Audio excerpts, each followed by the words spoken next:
안녕하세요. 이스타파 추봉기입니다. 최근 개봉한 한국 영화 모가디슈가 화제라고 합니다. 모가디슈는 1991년 무정부 상태에 놓인 소말리아에서 남북한 외교관이 합심해서 탈출하는 과정을 그렸습니다. 이 영화는 22년 독재자 사아드 바레 소말리아 대통령이 축출될 당시를 배경으로 하고 있는데요. 치안 질서는 무너지고 외교관조차 신변 보호를 받을 수 없었던 상황을 묘사하고 있습니다. 지금 아프간에서도 이와 흡사한 상황이 전개되고 있어 안타깝습니다. 미국은 이달 말 아프간에서 완전 철수할 계획입니다.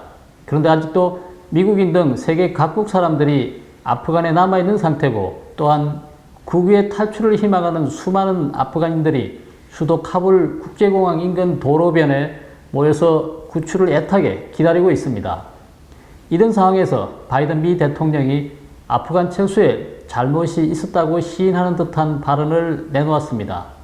바이든 미국 대통령이 이달 31일로 못 박은 아프가니스탄 주둔 미군 철수가 예정대로 마무리되길 희망하면서도 아직 갈 길이 멀다, 많은 것이 잘못될 수 있다며 사태가 악화될 가능성을 처음으로 시인했다고 합니다.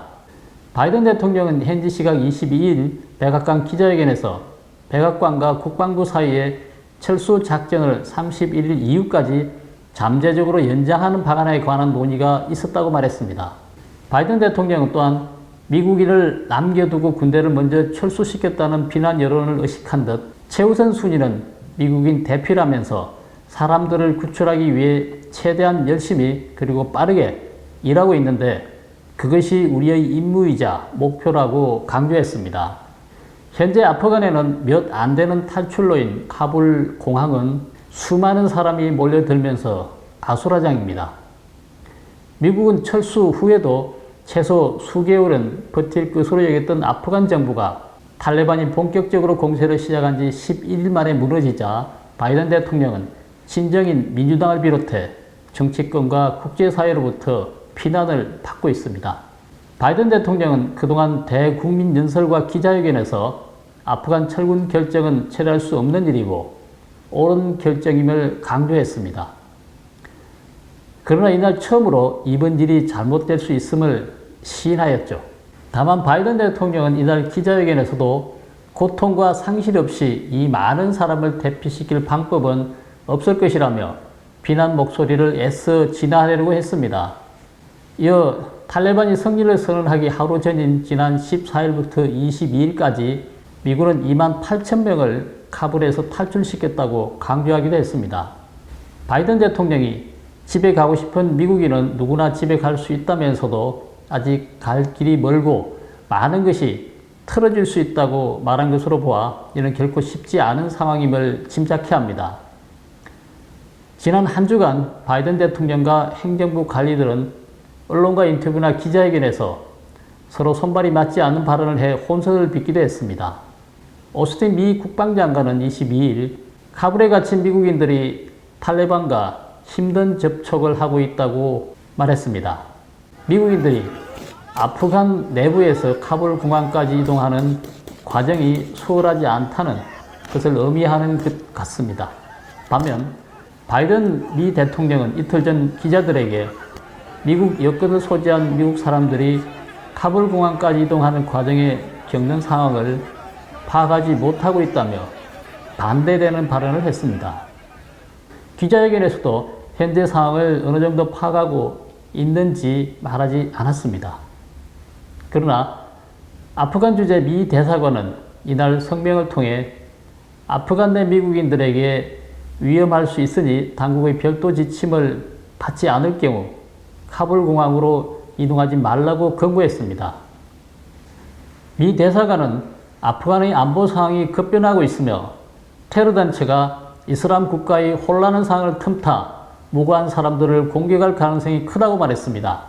상황이 다급해지자 캐나다는 아프가니스탄 주재 대사관을 폐쇄하고 전 직원을 철수시키고자 특수부대를 파견했고 영국 등 서방 국가들도 자국민 철수 작전에 돌입했다고 합니다. 아프간 난민 문제가 국제사회 핫 이슈로 떠올랐습니다. 유엔 난민기구에 따르면 아프가니스탄 내 난민은 약 350여만 명에 달하는 것으로 추정됩니다. 올해에만 이미 55만 명이 집을 떠났고 지난해 말을 기준으로 아프가니스탄 인접 국가에서만 난민 망명 신청자가 220만 명 정도에 달한다고 합니다.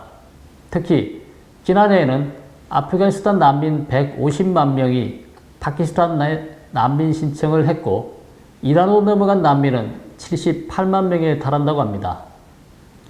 난민 문제에 대해 러시아, 오스트리아, 파키스탄, 터키, 그리스 등 주변 국가들은 재빨리 빗장을 걸어 잠그고 난민 유입을 차단하고 나섰습니다. 미국은 우리나라를 포함한 동맹국들의 난민 수용을 요청하면서 난민 수용 여부가 국제사회의 큰 이슈로 부상하고 있습니다. 미 국방부는 자국 민간 항공사에 아프간을 탈출한 사람들을 중동이나 유럽 전역의 다른 미군 기지로 수용할 수 있는 항공편을 제공하라고 명령까지 했다고 합니다. 반면 난민 수용 절차에 들어간 국가들도 속속 나오고 있다고 합니다. 타지키스탄은 지난달 말까지 아프가니스탄에서 넘어온 난민 10만 명을 수용하기 위한 시설 준비에 들어간 상태입니다. 유럽의 경우 영국은 난민 2만 명을 수용하겠다고 밝히는데 올해에만 5천 명을 자국 내 정착할 수 있도록 할 계획이라고 합니다. 주로 여성과 어린이, 종교적 그리고 민족적 소수자 등이 그 대상이라고 합니다. 캐나다는 2만 명의 난민을 받아들이기로 했고 호주는 인도적 비자 프로그램으로 3천 명을 수용할 계획이라고 합니다. 이런 가운데 미국은 4개 대륙의 26개국에 아프가니스탄 난민들의 탈출을 지원하기 위해 시설을 마련한다고 밝혔습니다. 아울러 이번 난민 사태 수습을 계기로 동맹국가의 전방위 협력 체계를 가동하기로 했습니다. 또한 미 국무부는 해외 미군 기지를 난민 환승 통로로 활용하겠다고 하고 있습니다. 카타르와 바레인, 독일의 미군 기지가 이미 난민을 대거 수용하며 포화 상태에 이르자 이를 완화하기 위한 조치인 것으로 보입니다. 따라서 한국도 난민 수용 부담이 한층 높아지고 있습니다.